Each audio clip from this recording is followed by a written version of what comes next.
Good morning everyone. हम लोग youth publication की जो जूनियर एडिट की साइंस की बुक है उसमें चैप्टर नंबर 11 कर रहे हैं और चैप्टर नंबर 11 में पहला टॉपिक कर रहे हैं मेज़रमेंट का, जिसमें 2 वीडियोस में मैंने मैक्सिमम चीज़ें आप लोग को समझा दी है। और आज ये मेज़रमेंट का लास्ट पार्ट है। आज हम लोग इसको कंप्लीट कर लेंगे। जो मैंने 2 वीडियोज़ में बताया उसमें से कुछ चीज़ें और निकाल के लाए हैं आपके लिए कि जो आने वाले एग्ज़ाम में आपके लिए हेल्पफुल हो सकती है या पूछे जा सकते हैं। तो वो थोड़े से ही पॉइंट हैं, उनको हम लोग डिस्कशन कर लेते हैं। फिर 30 क्वेश्चन है हमारे पास जो मेजरमेंट के प्रीवियस ईयर में आए हुए हैं। उन क्वेश्चंस को फिर हम लोग एक एक करके डिस्कस करेंगे। तो सबसे पहले देखिए, जैसे मील का मैंने आपको बताया था पिछली क्लास में कि 1 मील बराबर होता है 1760 यार्ड के, मतलब 1760 यार्ड के। तो ये सब चीज़ें आपको ध्यान रखनी पड़ेगी। और कैसे ध्यान रखेंगे आप, या तो इसका एक चार्ट बना के अपने स्टडी टेबल के सामने लगा लीजिए, या तो आप इनको बार बार मनन करिए, बार बार रिवाइज़ करिए। जब भी बैठे रहिए तो इन चीज़ों को मनन करते रहिए कि यार 1 मील में कितना पड़ा था, 1 इंच में कितने सेंटीमीटर होते हैं, 1 फुट में कितने इंच होते हैं, या कितने मीटर होते हैं, या कितने सेंटीमीटर होते हैं। तो बार बार मनन करना पड़ेगा, तभी याद हो पाएगा। और मल्टीपल्स टाइम पढ़िए, मल्टीपल टाइम पढ़ना पड़ता है तब याद होता है। तो 1 मील में कितना होगा, 1760 यार्ड होगा। 1 इंच में, मैं ये भी पिछली वीडियो में, ये मतलब थोड़ा डेटा पिछली वीडियो का बताया हुआ है, एक बार रिकॉल करा रहा हूँ आपको कि 1 इंच में 2.54 सेंटीमीटर होते हैं, 1 फुट में 12 इंच होते हैं, और 1 इंच में 2.54 सेंटीमीटर होते हैं। तो 12 को 2.54 से मल्टीप्लाई कर दिया तो 30.48 सेंटीमीटर होते हैं। यानी फुट का इंच से रिलेशन पूछेगा तो 12, और सेंटीमीटर से रिलेशन पूछेगा तो 30.48। 1 यार्ड या 1 गज में कितने फुट होते हैं, 3 फुट होते हैं। इंच पूछ लो तो 36 इंच होगा। 1 मीटर में 3.2 फुट होता है, ठीक है, क्योंकि 1 मीटर में क्या होता है, 100 सेंटीमीटर होता है। और 1 मीटर में कितने फुट होता है, तो 3.2 फुट होता है। उसके बाद मानक निर्धारित करने का अंतर्राष्ट्रीय कार्यालय क्या है, फ्रांस। मैंने आपको बताया था एसआई यूनिट को मतलब एसआई यूनिट को वो कहाँ से मिलती है परमिशन, मतलब कि इसकी क्या यूनिट होगी, तो वो फ्रांस से स्टार्ट हुई है। तो फ्रांस इसका क्या है, अंतर्राष्ट्रीय कार्यालय है। और एसआई यूनिट का फुल फॉर्म भी बताया था, सिस्टमी इंटरनेशनल या इंटरनेशनल सिस्टम ऑफ यूनिट। प्रतिबल क्या होता है, तो आंतरिक प्रतिरोधी बल अपॉन क्षेत्रफल, तो न्यूटन अपॉन मीटर स्क्वायर। ये चारों बहुत इम्पॉर्टेंट हैं, बहुत ज़्यादा इम्पॉर्टेंट है। 1 जूल में 10⁻7 अर्ग होता है, 1 न्यूटन में 10⁵ डाइन होता है, 1 बार में 10⁵ सेंटीमीटर वो पास्कल होता है, और 1 टॉर में होता है 1 मिलीमीटर मरकरी, यानी कि 1 mmHg के। तो अर्ग, डाइन, पास्कल और टॉर से कई बार क्वेश्चंस आए हुए हैं। अभी हम लोग करेंगे तो देखेंगे क्वेश्चंस किस तरह से पूछे जाते हैं। तो ये आपको ध्यान रखना है। क्या ध्यान रखना है, 1 जूल में कितने अर्ग होते हैं, 10⁻7 अर्ग। 1 न्यूटन में कितने डाइन होते हैं, 10⁵ डाइन।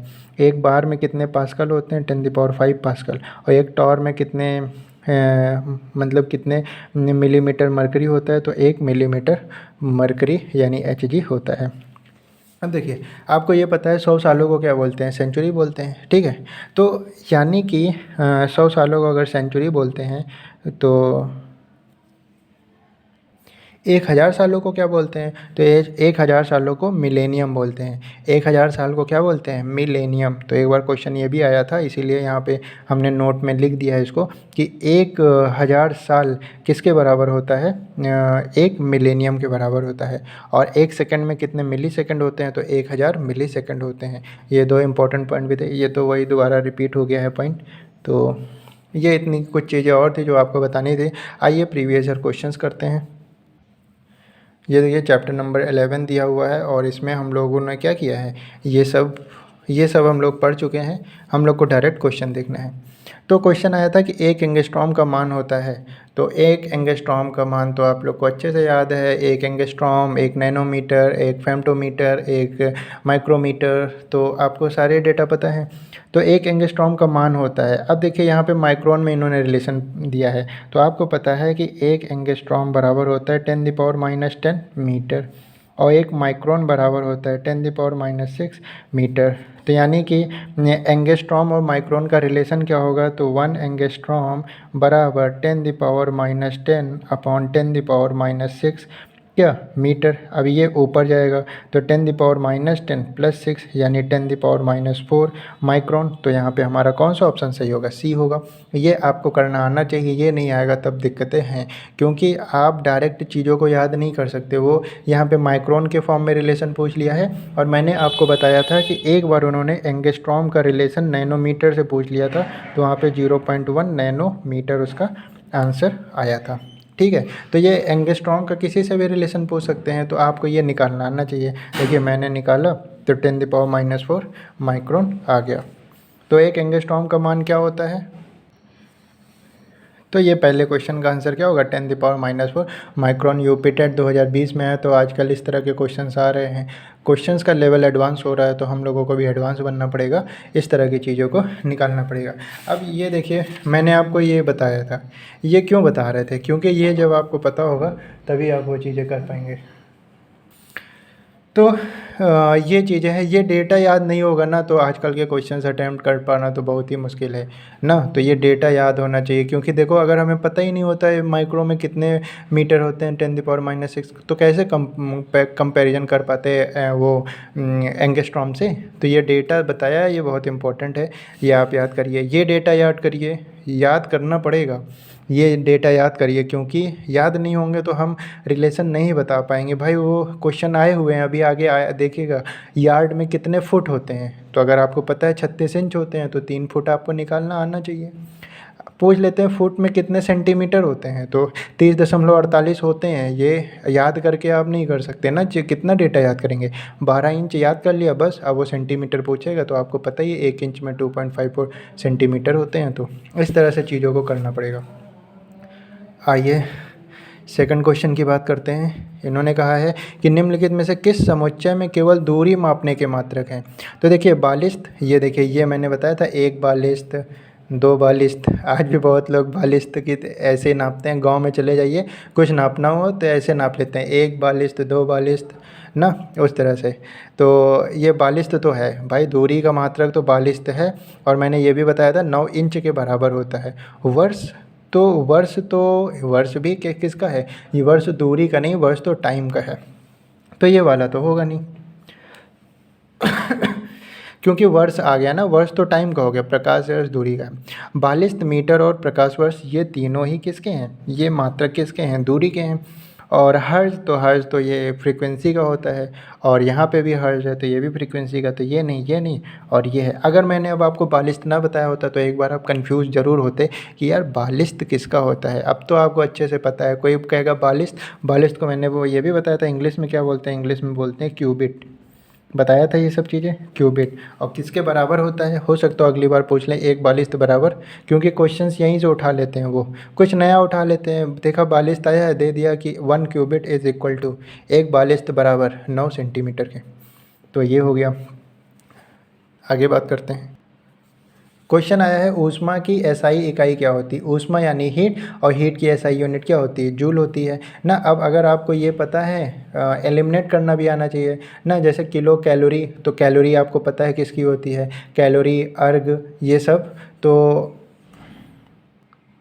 मतलब ये बाकी जो ऑप्शंस हैं ये एसआई यूनिट नहीं है तो सभी ही हीट यानी ऊष्मा की यूनिट्स ही हैं, लेकिन एसआई नहीं है, एसआई सिर्फ जूल है।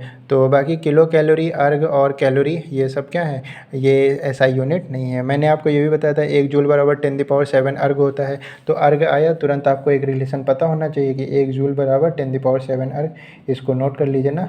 कैलोरी और किलो कैलोरी, तो एक किलो कैलोरी में 1000 कैलोरी होता है। तो ये रिलेशंस जो हैं इनको आप ऐसे ही बार बार रिपीट करते रहिए।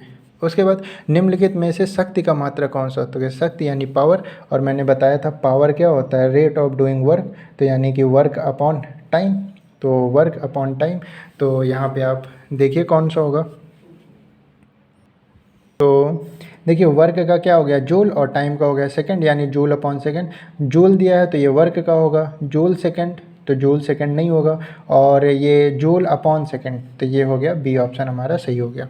और किलोवाट आर, तो ये तो वो 1 यूनिट बराबर हो गया, 1 यूनिट बराबर किलोवाट आर। ये आप समझ रहे हैं, ये 1 यूनिट क्या है, जैसे घर की बिजली कितनी यूनिट चली है, तो 10 यूनिट चली है, 10 यूनिट चली है ना, ये वो वाली यूनिट है कि 1 यूनिट बराबर किलोवाट आवर, तो ये एक यूनिट की यूनिट है किलोवाट आवर। तो यहाँ पे हमारा बी ऑप्शन करेक्ट होगा, जूल अपॉन सेकेंड। कैसे पता चला आपको? फॉर्म ज़रूरी थोड़ी ना यूनिट याद ही हो, आपको फॉर्मूला याद है पावर क्या होता है, या आपको पता है पावर क्या होता है, मतलब कि वर्क पर यूनिट टाइम, तो डब्ल्यू अपॉन टी, डब्ल्यू का जूल, टाइम का सेकेंड। उसके बाद चुंबकीय प्रेरण का एसआई मात्रक क्या होता है? चुंबकीय प्रेरण यानी कि मैग्नेटिक फील्ड, यानी कि मैग्नेटिक फील्ड, और मैग्नेटिक फील्ड का मैंने बताया था मैग्नेटिक फ्लक्स अपॉन में एरिया, और मैग्नेटिक फ्लक्स होता है वेबर और एरिया होता है मीटर स्क्वायर। अब या तो वेबर अपॉन मीटर स्क्वायर होगा, और मैंने बताया था weber upon metre square tesla भी होता है ना। तो यानी कि चुंबकीय प्रेरक का एसआई मात्रक क्या होगा? यहाँ पे टेस्ला दिया हुआ तो टेस्ला होगा, अगर यहीं पे वेबर पर मीटर स्क्वायर दिया होता तो वेबर पर मीटर स्क्वायर होता। अब आपको पता होना चाहिए कैंडेला, डायोप्टर और पॉइस किसके यूनिट हैं। देखिए अगर हम लोग ने टेस्ला की बात करी है तो एसआई यूनिट टेस्ला होता है, तो इसका सीजीएस यूनिट गॉस बताया था, वो भी याद रखिए। अब कैंडेला, डायोप्टर और पॉइस, डायोप्टर आपको पता है पावर ऑफ लेंस होता है, ठीक है।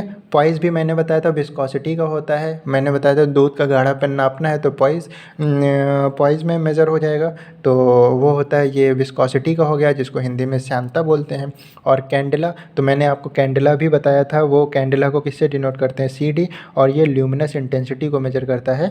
कैंडेला को किससे डिनोट करते हैं? सी डी, और ये ल्यूमिनस इंटेंसिटी को यानी कि ज्योति तीव्रता को मेजर करता है। तो चारों ऑप्शंस को भी पता करिए, ऑप्शंस के भी आंसर को पता करिए।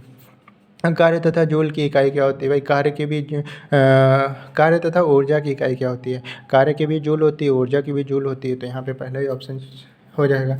एम्पेयर करंट का होता है, मीटर डिस्टेंस का होता है, केजी द्रव्यमान यानी मास का होता है, तो कोई दिक्कत नहीं थी इसमें।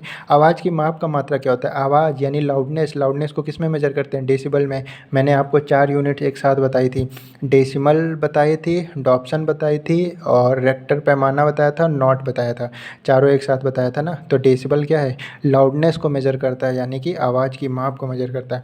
हर्ट्ज आपको पता है फ्रीक्वेंसी होता है। एम्पलीफायर और एक्रोस्टिक्स, तो यहाँ पे हर्ट्ज और डेसिबल ये 2 यूनिट्स हैं। एम्पलीफायर कोई यूनिट नहीं है ये, ठीक है। उसके बाद बात करते हैं भौतिक मात्रा, ज्योति की इकाई क्या होती है?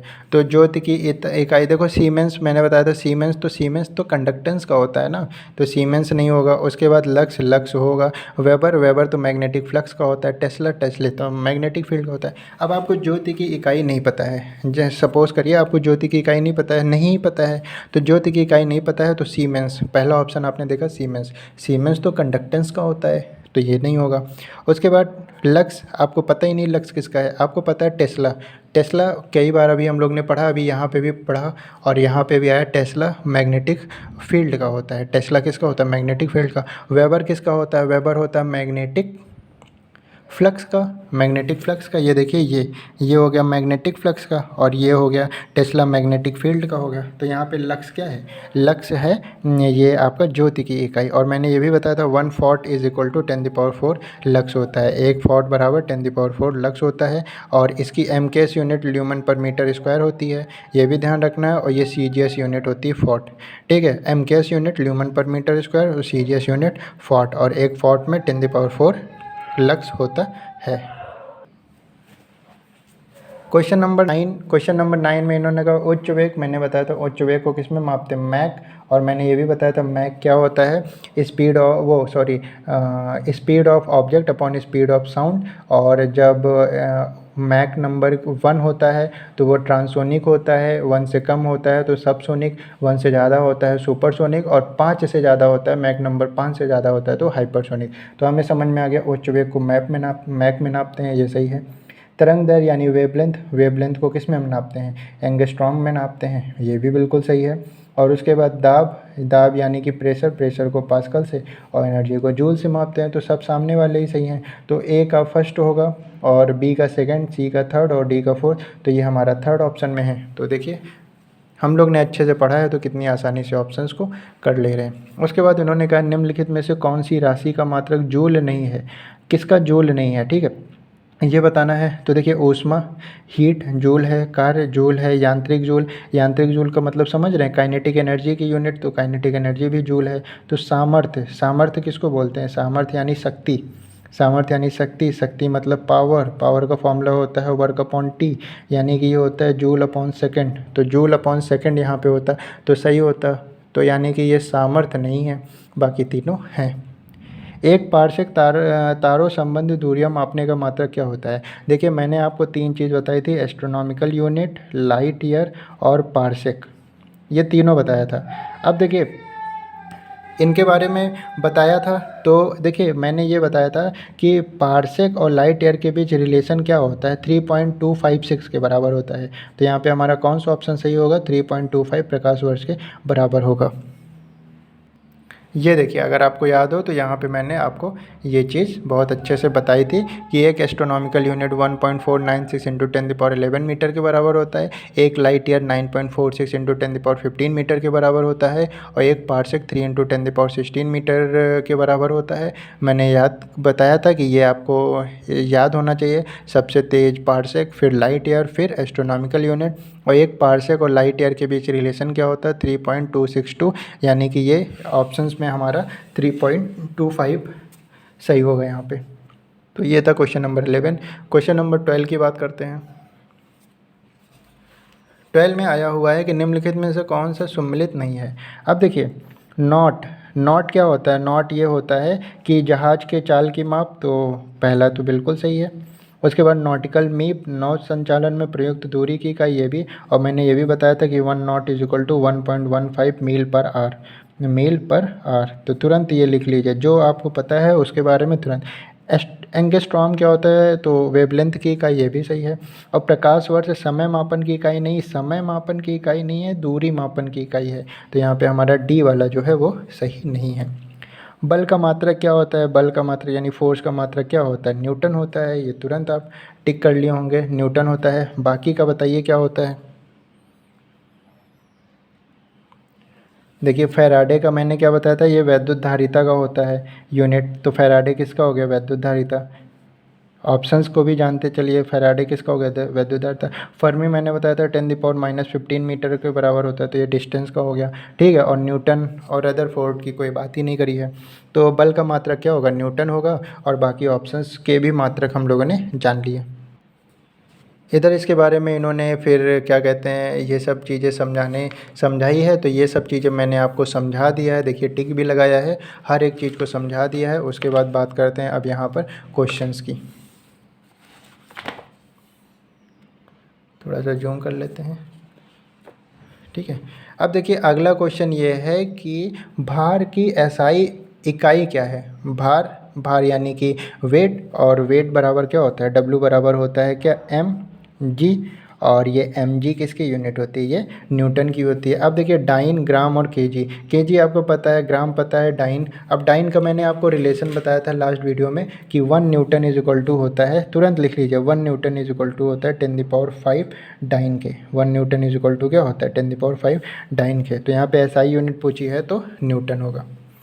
उसके बाद बात करते हैं आगे, ये चीज़ें तो आपको बता दिया है। संवेग की इकाई क्या होती है, संवेग। अब देखिए आपको संवेग का फॉर्मूला पता है, एम होता है। मतलब मोमेंटम का फॉर्मूला क्या होता है, मास इंटू वेलोसिटी। मास का होता है केजी, वेलोसिटी का होता है मीटर पर सेकंड। तो केजी मीटर पर सेकंड किस में दिया होगा, केजी मीटर पर सेकंड, ये हमारा बी में दिया होगा, तो बी ऑप्शन सही होगा। उसके बाद उद्योग में शक्ति की इकाई, शक्ति की इकाई का मतलब होता है पावर, और पावर, हाँ इसके बारे में डिस्कशन करना है, क्योंकि पावर क्या होता है, rate of doing work, rate of doing work, W/T यानी कि joule upon second, joule upon second. लेकिन इन्होंने पूछा उद्योग में, उद्योग में शक्ति की इकाई, तो वो अश्व शक्ति होता है, मतलब हॉर्स पावर। उद्योग में किस में इसको मेजर किया जाता है, हॉर्स पावर में। और आपको पता है 1 horsepower is equal to क्या होता है, 746 वाट या फिर जूल पर सेकेंड। पावर भी, वाट भी तो पावर की यूनिट ही है। तो कभी भी अगर पूछे उद्योग में शक्ति की इकाई तो हॉर्स पावर होगा, और 1 horsepower is equal to 746 watt के बराबर होता है। अगले क्वेश्चंस की बात करते हैं। इन्होंने कहा ध्वनि को मापने के लिए कौन से यूनिट को उपयोग किया जाता है। ध्वनि को मापने के लिए यानी लाउडनेस को मापने के लिए, लाउडनेस को मापने के लिए डेसिबल, अब हर्ज, हर्ज तो फ्रीक्वेंसी मापता है। वोल्ट तो आपका पोटेंशियल डिफरेंस मापता है। और ओम, ओम तो आपको रेजिस्टेंस की यूनिट है, तो यहाँ पे डेसिबल हो जाएगी इसकी यूनिट। ये इंपॉर्टेंट पॉइंट है। WHO के अनुसार 75 डेसिबल के ऊपर जो ध्वनि के मानव स्वास्थ्य के लिए हानिकारक होता है। यानी अगर साउंड जो है 75 डेसिबल से ऊपर है तो वो क्या हो जाएगा, वो मानव के लिए हार्मफुल होगा। और 45 डेसिबल जो होता है वो मानव के लिए क्या होता है, मतलब कि ठीक होता है, सर्वोत्तम होता है 45 डेसिबल। और 75 डेसिबल के ऊपर साउंड है तो वो हार्मफुल होता है। अगला क्वेश्चन दिया हुआ है, विद्युत आवेश का एसआई मात्रक क्या होता है। देखिए आवेश का मतलब समझ रहे हैं, चार्ज, और चार्ज का क्या होता है, कूलाम्ब होता है। वोल्ट किसका होता है, ये पोटेंशियल डिफरेंस का होता है। केल्विन किसका होता है, टेम्परेचर का होता है। किलो केजी किसका होता है, ये द्रव्यमान का होता है, मास का होता है। तो कूलाम्ब किसका होगा, चार्ज का होगा, आवेश का होगा ना, जिसको हम लोग क्यू से डिनोट करते हैं। उसके बाद इन्होंने प्रतिरोध की इकाई एसआई यूनिट, तो प्रतिरोध मतलब रेजिस्टेंस, रेजिस्टेंस का क्या होता है, ओम होता है। तो यहाँ पे बी ऑप्शन करेक्ट है। कूलाम्ब किसका होता है, ये होता है विद्युत आवेश यानी कि चार्ज का, जूल एनर्जी का, न्यूटन फोर्स का। उसके बाद एसआई प्रणाली में प्रतिबल की माप क्या होती है। मैंने प्रतिबल का फॉर्मूला बताया था, ये देखिए, आंतरिक प्रतिरोधी बल अपॉन क्षेत्रफल। आंतरिक प्रतिरोधी बल वो न्यूटन हो गया, क्षेत्रफल यानी कि एरिया, एरिया होता है मीटर स्क्वायर, तो न्यूटन पर मीटर स्क्वायर। तो newton per metre square, third option correct है। ये बहुत इंपॉर्टेंट क्वेश्चन है, इसको ज़रूर से ज़रूर ध्यान दीजिए कि एसआई प्रणाली में प्रतिबल की माप इकाई क्या है। उसके बाद अनौपचारिक रूप से खगोलीय दूरी को व्यक्त करने के लिए लंबाई की कौन सी इकाई का प्रयोग किया जाता है। तो खगोलीय दूरी को मेज़र करने के लिए तो क्या यूज़ किया जाता है, एस्ट्रोनॉमिकल यूनिट, लाइट ईयर और पार्सेक। तो यहाँ पे कौन सा है इसमें, तो हब्बल की लंबाई, पार्सेक्स, पैरामीटर या फिर प्रकाश वर्ष। तो अनौपचारिक रूप से प्रकाश वर्ष यूज होता है। ठीक है, अनौपचारिक रूप से प्रकाश वर्ष यूज होता है। और एक प्रकाश वर्ष बराबर 9.46 इंटू 10⁻15 मीटर होता है, 10⁻15 मीटर। ठीक है, और अगर मैं पूछ लूँ पार्सेक तो 3 इंटू 10⁻16 मीटर। अगर मैं पूछ लूँ पार्सेक और लाइट ईयर में रिलेशन, तो वो क्या होता है, वो होता है 3.256 के बराबर होता है, 3.256 के बराबर होता है।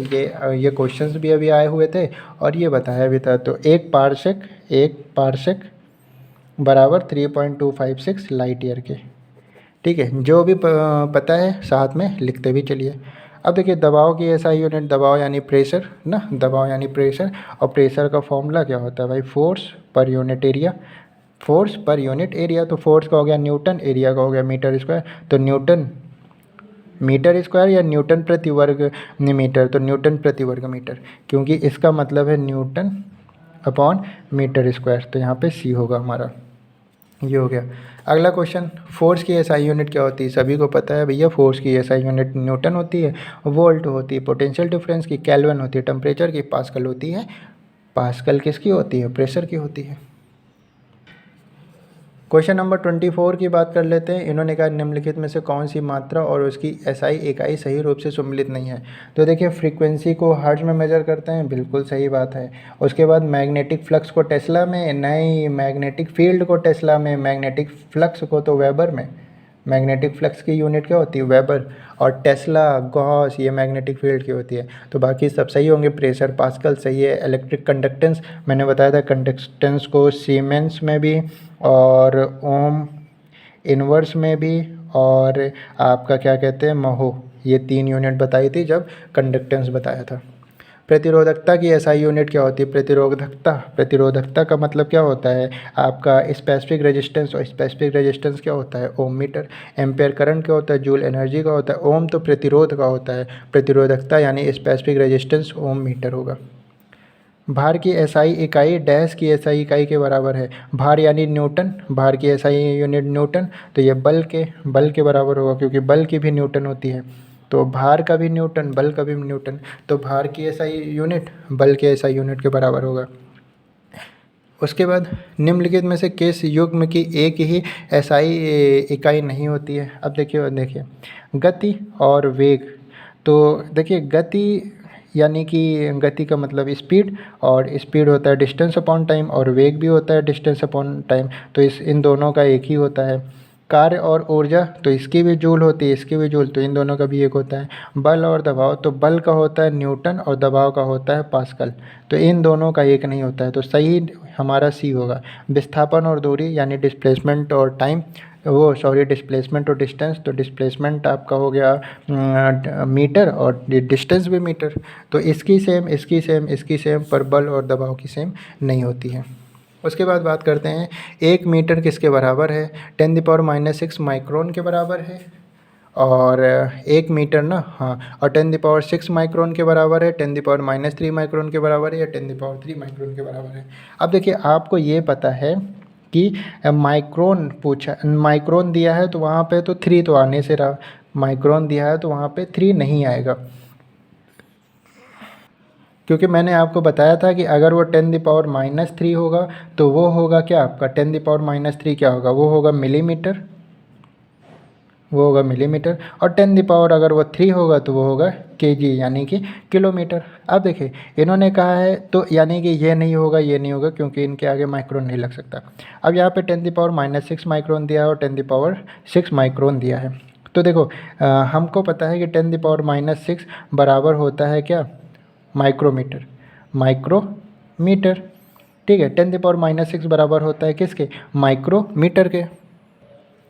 तो देखिए 10⁻6 माइक्रोमीटर है, तो अगर यहाँ से मैं 1 मीटर की वैल्यू निकालूँ तो इस माइक्रो को और 10⁻6 को उधर भेजना पड़ेगा, तो ये मल्टीप्लाई में है मीटर के साथ, तो उधर जाएगा डिवाइड में, तो 1/10⁻6 माइक्रो के बराबर ना, 1/10⁻6 माइक्रो के बराबर, फिर ये ऊपर आएगा तो 1 मीटर बराबर 10⁻6 माइक्रो के, तो यहाँ पे हमारा 10⁻6 माइक्रो के बराबर होगा। ये बात आपको समझ में आई होगी कि 10⁻6 माइक्रोमीटर है, तो अगर मुझे 1 मीटर की वैल्यू चाहिए तो 1 मीटर यानी मीटर को यहीं रहने दिया और 10⁻6 माइक्रो को दूसरे साइड ले गए, तो ये अपॉन में जाएगा, तो 1/10⁻6 माइक्रो, क्योंकि मल्टीप्लाई में है ना, और इस ये ऊपर ले आएंगे, पावर नेगेटिव है तो ऊपर ले आएंगे पॉजिटिव हो जाएगा, तो 1 मीटर बराबर 10⁻6 माइक्रोन के, तो यहाँ पे हमारा बी ऑप्शन करेक्ट होगा, ना कि 1 ऑप्शन करेक्ट होगा।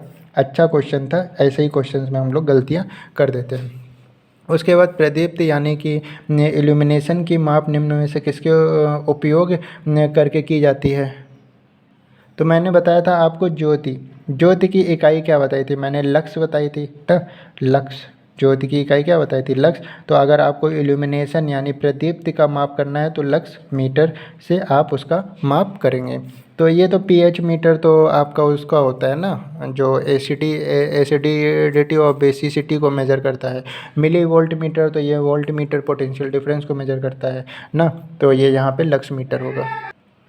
उसके बाद क्वेश्चन नंबर 30 दिया हुआ है कि 1 न्यूटन किसके बराबर होता है, तो 1 न्यूटन मतलब कि फोर्स बराबर क्या होता है, एम ए, और एम होता है केजी, और एक्सेलरेशन होता है मीटर पर सेकंड स्क्वायर, तो 1 मतलब केजी मीटर पर सेकंड स्क्वायर, यहाँ तो नहीं दिया है, यहाँ भी नहीं दिया हुआ है केजी मीटर पर सेकंड स्क्वायर, तो बी ऑप्शन में दिया हुआ, तो हमारा बी ऑप्शन करेक्ट होगा। तो ये 30 क्वेश्चन दिए हुए थे मेजरमेंट में, वो हम लोग ने कंप्लीट किया, यानी कि आने वाले वीडियोज़ में हम लोग इलेक्ट्रिक करंट के बारे में जानेंगे। तो मेज़रमेंट चैप्टर कंप्लीट हुआ, 3 पार्ट में कंप्लीट किया हम लोगों ने, बहुत सारा डिटेल में जाना है। तो उसके बाद ये मेज़रमेंट कंप्लीट हुआ और हम लोग आज से कल से जो लाएंगे वो इलेक्ट्रिक करंट का वीडियो लाएंगे। Okay, thank you class.